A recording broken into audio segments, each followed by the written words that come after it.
Majesties, 2 months ago, I begged a boon from my squire, Devon de Ayr. You charged him to sit vigil, contemplate the weighty burden you will place upon him. I am proud to report that he has done so, and he is here as you have commanded. Excellent. Call forth our order of the chivalry. Their Majesties call before them the knights and masters of arms of the Society.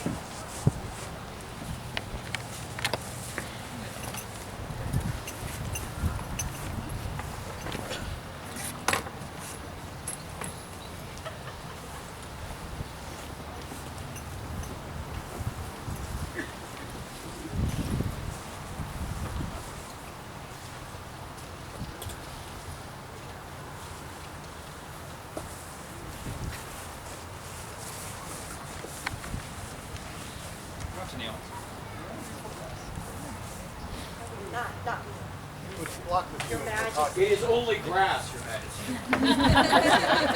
We will face worse for you. Good masters of knights, in your judgment, that Devon is worthy to be numbered among our chivalry in prowess, loyalty, and courtesy? Aye! Call forth the candidate. Their Majesties call for Devon de Ayr.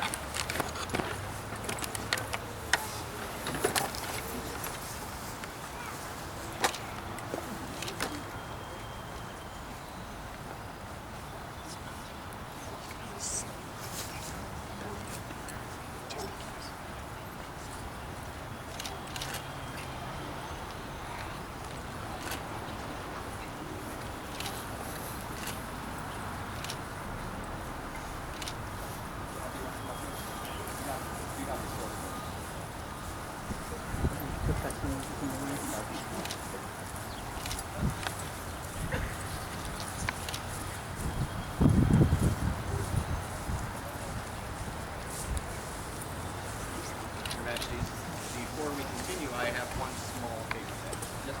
This man is still at fealty to me. I would see him released. You have that as well.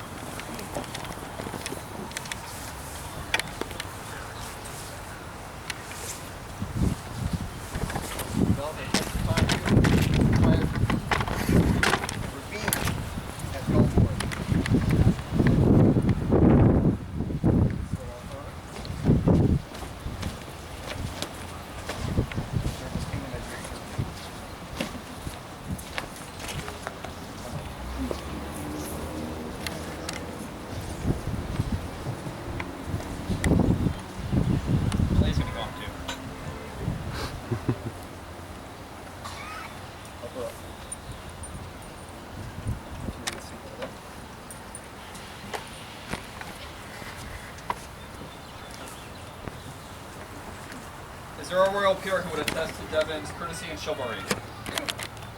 Aye, Your Majesty. Dog, son of Thorgrim. I am honored to speak for Devon today. He has asked me to do so. In all my years in the Society, I have not known Devon that long.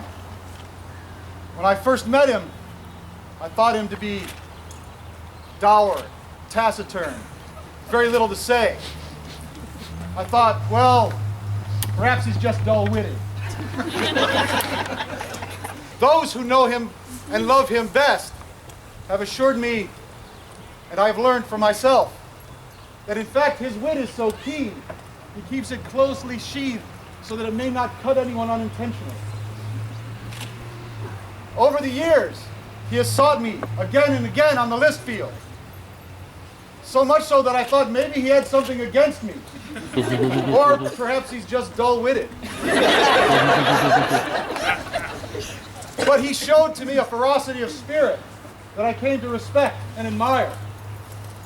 But even more so, he showed me that the ferocity of spirit is tempered by a tenderness that he shows to his lady in every minute of every day. Your Majesty, as a royal peer, I know that when we elevate someone, we set them as an example to the populace. We also set them as an example, an emulatory role for the rest of that order. He will bring great honor to the order and to the crown. Your Majesty, I beg you to grant Logan's boon.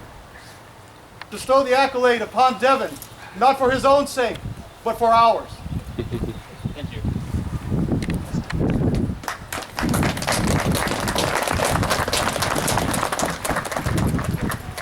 Is there a companion of the laurel that would attest to Devon's skill in the arts and sciences? I, Your Majesty. I am Dame Juliette d'Anjou, and I am here to represent not just myself, but also the great Mistress Siobhan O'Neill. I speak her words that have come to me in this missive. I am deeply honored to have been asked to speak for Devon today as a member of the Order of the Laurel. Per his wishes, speak from the heart, Mistress. I'd like to address the virtue of humility. I sought counsel from the populace on humility, and one lady's words stood out the most. Humility is the sense that you did not make it where you are, nor become the person you are in a vacuum. You were born with inherent gifts into circumstances that neither nurtured nor placed obstacles before you, but ones that you overcame. You crossed paths with other people who honed your abilities, either through shaping by whetstone or tempering by fire, as Duke Sir Dog can attest. You, of course, had to make your choices, which brought you to this juncture, but humility asks you to remember that it is not by your own hand alone that you succeed. Once a person truly internalizes humility, he is able to be grateful to the circumstances and other people that brought him here, and still be able to acknowledge his skill or prowess appropriately. What I saw in Devon stood out clearly from the earliest days was his humility. It was with him when he faced major challenges in life, and I see it now in the accomplished man that stands before you all. Devon, this is your moment. It is a moment to cherish. You earned this first and foremost by your own deeds, supported lovingly by everyone who touched your life and helped you become the knight they could see within you. All of these people gave freely of themselves to you, and now it is your turn to give back to them. Now you stand alone in the forefront as the role model for others to be someone to emulate and admire. Your real work starts now. For myself, I would add that when I sought counsel to speak for Lord Devon, I did not turn to the great minds of our kingdom, nor the great chivalric knights of our kingdom, nor to the masters of the laurel. I turned to my children. And I said, Lord Devon is about to be made a member of the Order of Chivalry. And to me, they said, that is the most wonderful thing I've heard, because he respected me. As a child, he advised me as a person. And he has already shown us he has been a leader, not only on the field of battle, but with the people of our society. And if we are to grow, to become better, to become stronger, we must reach out to those youth. And he has already done that by example. It is with my greatest heartfelt wishes that Lord Devon be commended onto all of you as a member of the Order of Chivalry. Thank you.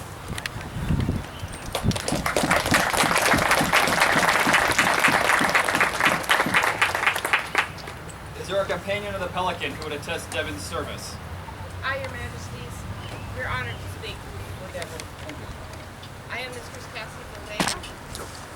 I am Sir Garth of the Crags. We have known Devon for a very long time. Ever since he wore his white stormtrooper outfit. Over the years, we have known him on and off the field. It was on the field that I know him best. He has served with the heart of a knight, always. From day one that we've known him, every time we see him, heart has always been that of service and of knighthood. He is truly chivalric. He served us well as our baronial champion on the field and off. His first concerns were always to make sure that our needs were taken care of when we sat the baronial throne, right after his ladies. He would always make sure we were set up, that things were taken care of. His concern was always for others. He's worked behind the scenes at Valde for many, many years, and we're just so delighted that he is receiving this accolade of all of us. Thank you.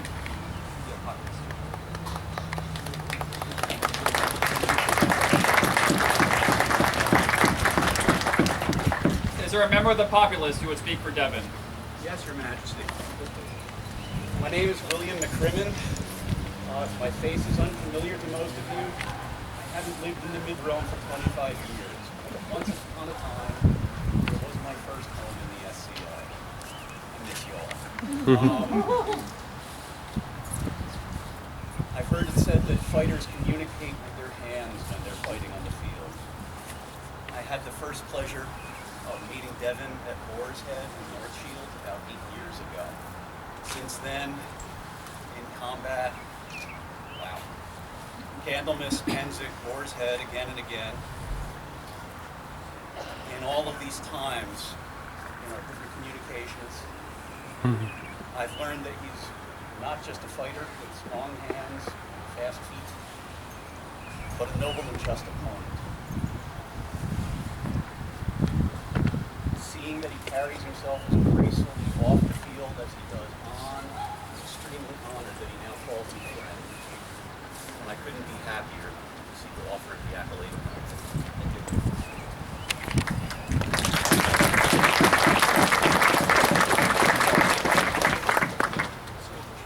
Devon, right mindful of your prowess on the field and responsive to the wishes of these your peers, we are minded to make you a knight.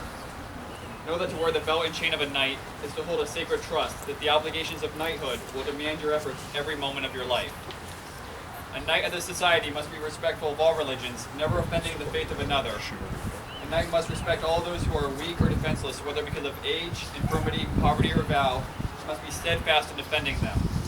A knight must love his kingdom and his province and fulfill most faithfully his feudal duties to his baron and his king. His word must be dependable beyond doubt or question. He must never flee from the face of his foe. He must be generous to all, and always and everywhere he must be the champion of the right and the good. The laws of society and the customs of the kingdom require that a knight be proud, as you have demonstrated, you are upon the field. That the knight be courteous, as you have shown yourself to be, and as these noble gentlemen and ladies have attested. And the knight be loyal to his kingdom and the society. Do you then wish to accept the burden of knighthood and swear fealty to the crown? I do, Your Majesty. You have your fealty.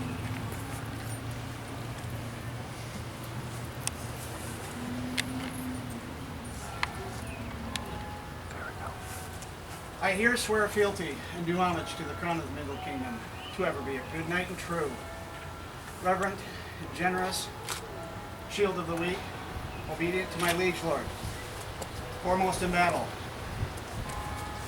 courteous at all times, champion of the right and the good. Thus swear I, Devon de Ayr. This do we hear, and shall never forget, nor fail to reward that which is given. Fealty with love, service with honor, and oath-breaking with justice.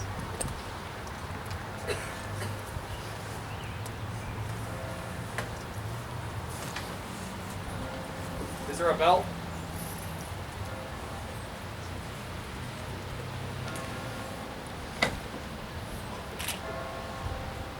Wear this belt as a token of your prowess.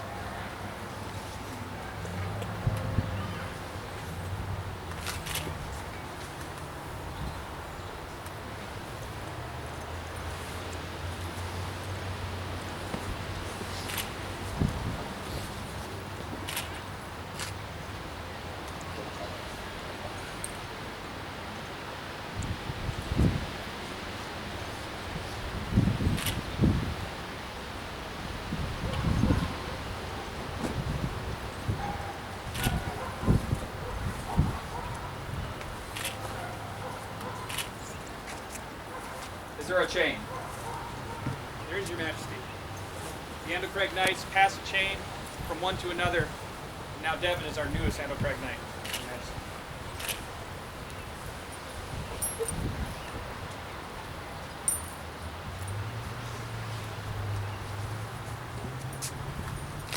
Wear this chain as a token of your fealty. Are there spurs? There are.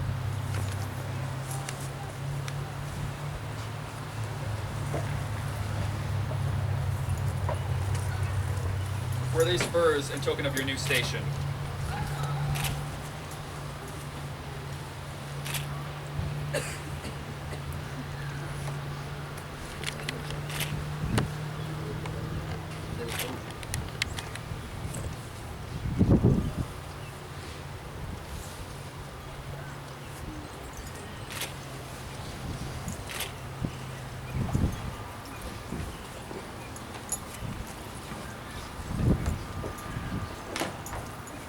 Is there a sword?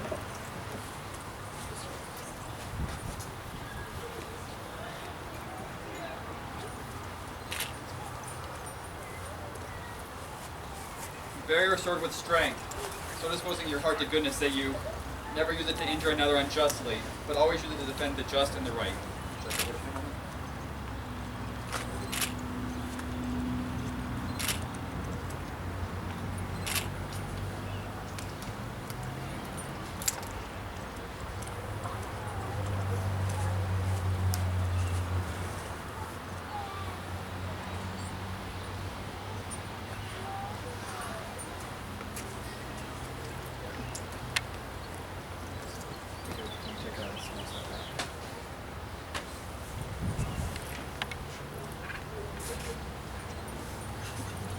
In remembrance of oaths given and received, in remembrance of your lineage and obligation,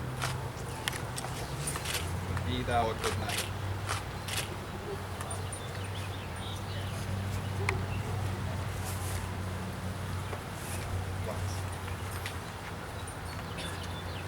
Are you ready? I don't want to knock him off. It would be very entertaining. There we go. Let this be the last blow that you take on the Emperor.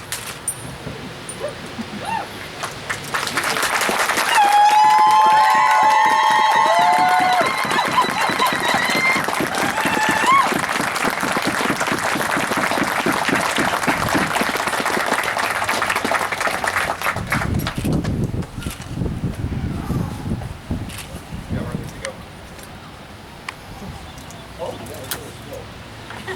Check out the scroll.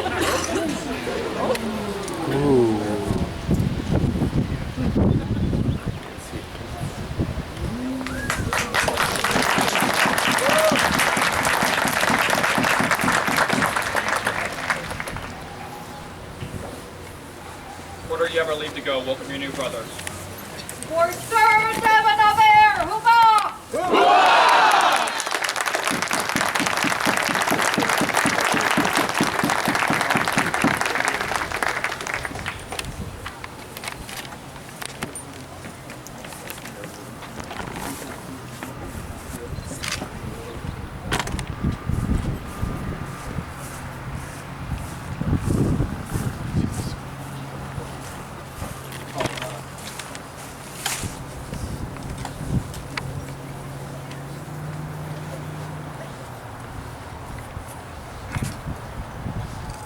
Their Majesties release Forrester Merlin from their